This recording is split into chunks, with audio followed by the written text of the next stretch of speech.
حیات و فعالیت گارالد کلیتون یوری.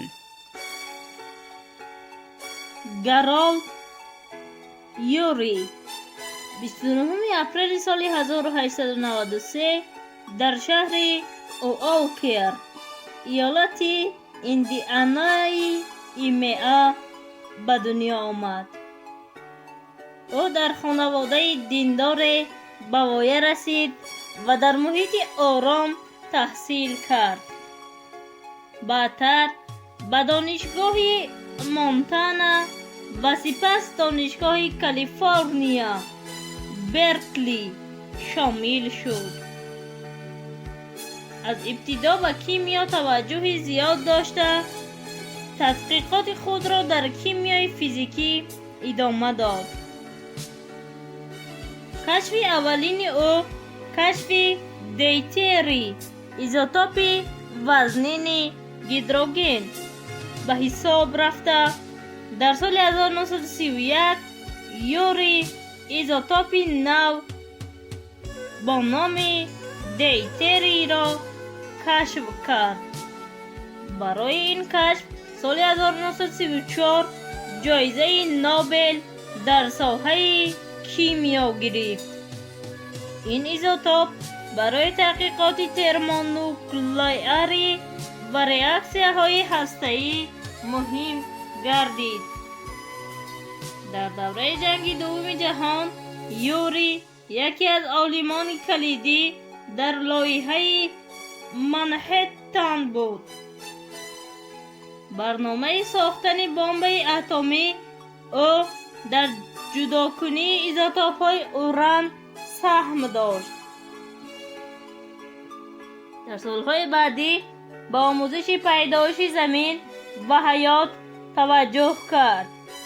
با همراهی شاگردانش استنلی میلر تجربه مشهور میلر یوری در سال 1952 را انجام دادند. او نشان داد که در شرایط ابتدایی زمین ماده های ارگانیکی می توانند خود از خود پیدا شوند.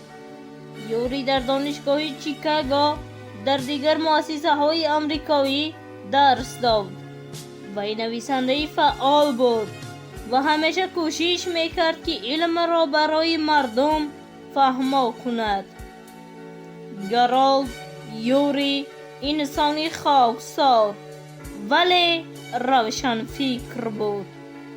او همیشه به مسئله های اخلاقی علم توجه داشت و بعد از جنگ ضد استفاده سلاح هسته‌ای برآمد کرد. یوری 5 ژانویه سال 1981 در سن 87 سالگی از عالم گذشت. میراث علمی او در ساحه‌های کیمیا، فیزیک هسته‌ای و استروبیولوژی معاصر تا حال برجاست. پس از گرفتن جایزه نوبل سال 1934 یوری یک شخصیت معروف جهانی شد. او نه تنها تحقیقات را ادامه داد بلکه نقش کلیدی در انکشاف کیمیای هسته‌ای و گیاه‌شیمی بازی کرد.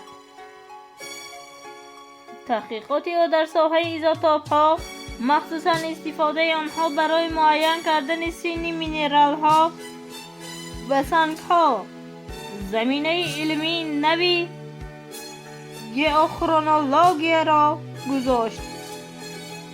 در سالهای جنگ دوم جهان یوری در یکی از مهمترین طرح‌های علمی عصر لایحه منهتن اشتراک کرد. او راهبر گروه بود که جداکنی اوران 235 را توسط اصول دیفوزیای گازی انجام میداد. این کاری نازک در پرمسئولیت برای ساختن بمب اتمی مهم بود. با وجود سهمش در این برنامه بعدتر از استفاده حربی علم نگران شد و جانبدار نظرات بین المللی انرژی های اتمی گردید. پس از جنگ توجه یوری به سرچشمه حیات در زمین زیاد شد. وی با شاگرد جوانش استنلی میلر یک تجربه مشهور را انجام دادند. آنها اتمسفر ابتدایی زمین را مدل سازی کرده نشان دادند که ماده های ارگانیکی مخصوصاً امینوکسلات ها می توانند خود از خود پیدا شوند. این تجربه یکی از سنگبان های اساسی استروبیولوژی و فهمش پیدایش حیات گشت. در سالهای آخر عمرش یوری با آموزش ترکیب شیمیایی سیاره ها و متئوریت ها پرداخت. او یکی از اولین های بود که کیمیا را در خدمت کیهان شناسی گذاشت. شرح او درباره پیدایش آفتاب و سیاره ها در اساس کیمیا خیلی تاثیرگذار بود. یوری در نهایت عمر در کالیفرنیا زندگی میکرد و همانا در تحقیقات فعال بود. پس از مرگش به نام او کراتر در ماه، جایزه ها و مؤسسه های علمی گذاشته شدند. اساسگزار کیمیای ایزوتوپی و بیوکیمیای پیدایش حیات، سهم کلان در فهمش کیمیای کیهانی، عالمی که علم را بر مسئولیت انسانی پیوست، یوری به حساب می رود.